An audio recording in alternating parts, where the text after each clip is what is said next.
Karyawati Liwar, biasa disapa dengan Mama Renol. Itu nama keren.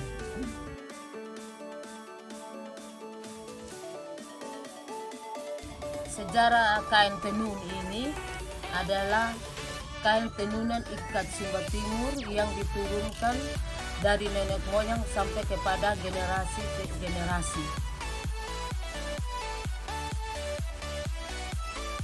Jadi setiap kain tenun yang ada motifnya ini mempunyai nilai filosofi, mempunyai makna di dalam kehidupan masyarakat Sumba Timur. Dia juga merupakan bagian dari budaya yang ada.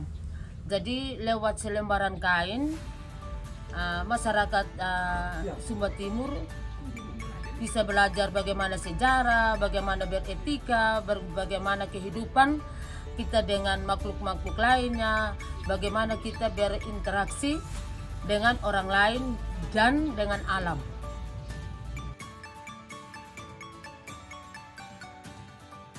Kalau jenis-jenis kain, pada dasarnya kain Sumba Timur terkenal dua jenis, yaitu kain ikat dan kain songket. Dan kain ikat sendiri pun juga dia ada dua, yaitu kain kombu atau merah, kain kawuru atau biru. Dan kain-kain ini ada beberapa daerah yang terkenal sesuai dengan motif yang asal dari daerah tersebut. Salah satu contoh, Canberra. Canberra punya motif, pada dasarnya dia umum, dia beragam motif Canberra. Terus Kanatang lebih cenderungnya pada warna biru, dan motif yang ada di dalamnya itu adalah motif kakatua, rusa. Kaliuda adalah motif yang ada, yaitu kuda, ayam, sama udang. Terus kalau dan yang keempat adalah rende. Rende lebih bercenderung pada habak dan ular naga. Terus yang kelima itu pau. Pau lebih dominannya pada pahiku.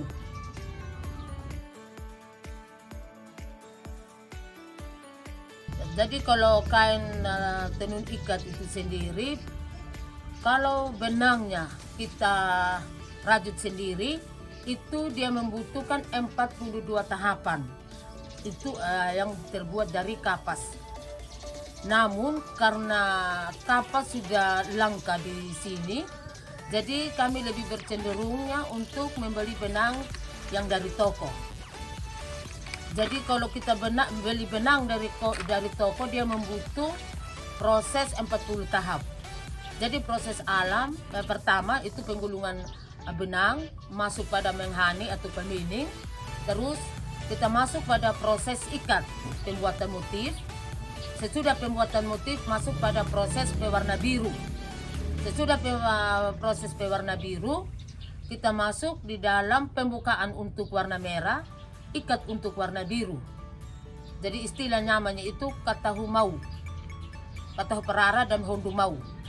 Terus pada sesudah proses pembuatan biru dan ikat untuk biru lepas untuk warna merah, itu kita masuk di dalam proses perminyakan atau nama dalam bahasa daerah wailanga. Nah, wailanga ini gunanya untuk mengikat warna merah. Sesudah masuk pada proses wailanga, kita masuk pada proses kombu untuk pemberian warna merah.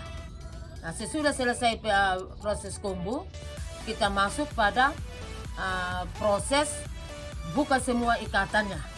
Buka semua ikatannya. Sesudah itu kita pilah satu per satu, terus dibentangkan untuk perapian motif. Sebab motif itu jangan lari, dia untuk rata motif. Sesudah itu masuk pada proses tenun. Sesudah proses tenun, kita jahit untuk menyambung seliran-seliran. Jadi kalau untuk kain Sumba lebarnya itu untuk selirannya itu minimalnya 80, karena sistem tenunnya manual. Jadi sudah masuk proses jahit, kita masuk pada proses kabakil.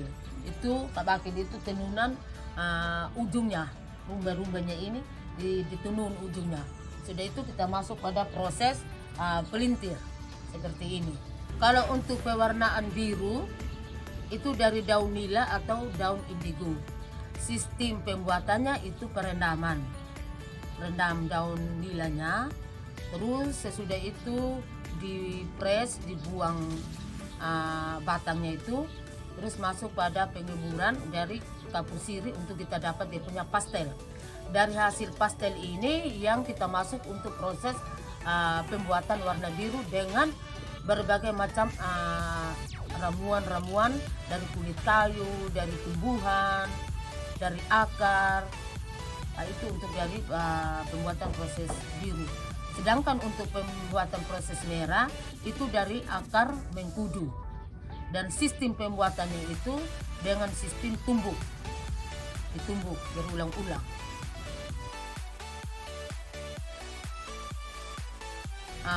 Di dalam suatu usaha atau di dalam suatu pekerjaan pasti ada kendala.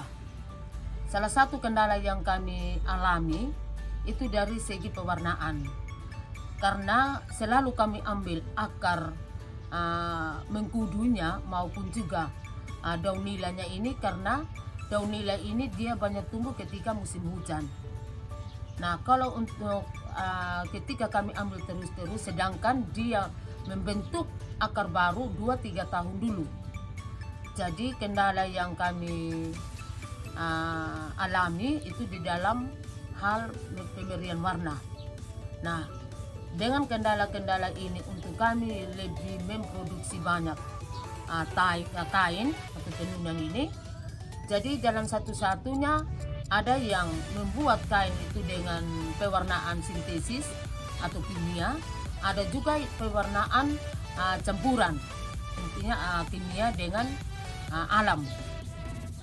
Jadi dilihat dari kesediaan bahan bakunya.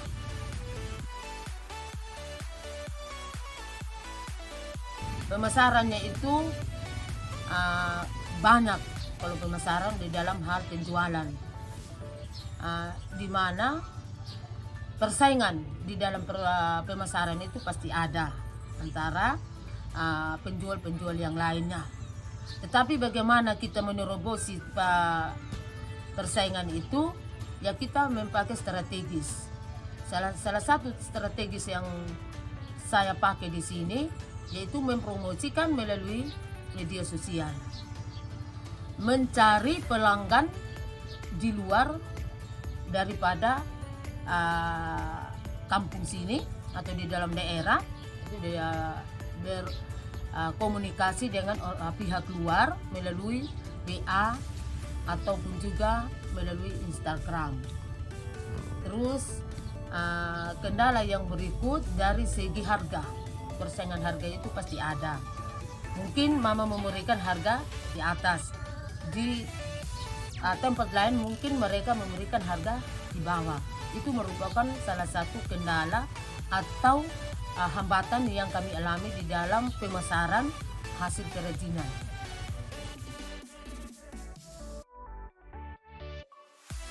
Ada, kalau tahun ini ada itu beberapa item kemarin yang kami ikuti upaya dari pemerintah untuk mendukung pengrajin. Itu salah satunya adalah penjualan secara online. Terus keduanya manajemen. Itu upaya pemerintah dan mereka juga mensupport kami bantuan berupa benang, berupa pewarnaan, berupa bahan-bahan lainnya.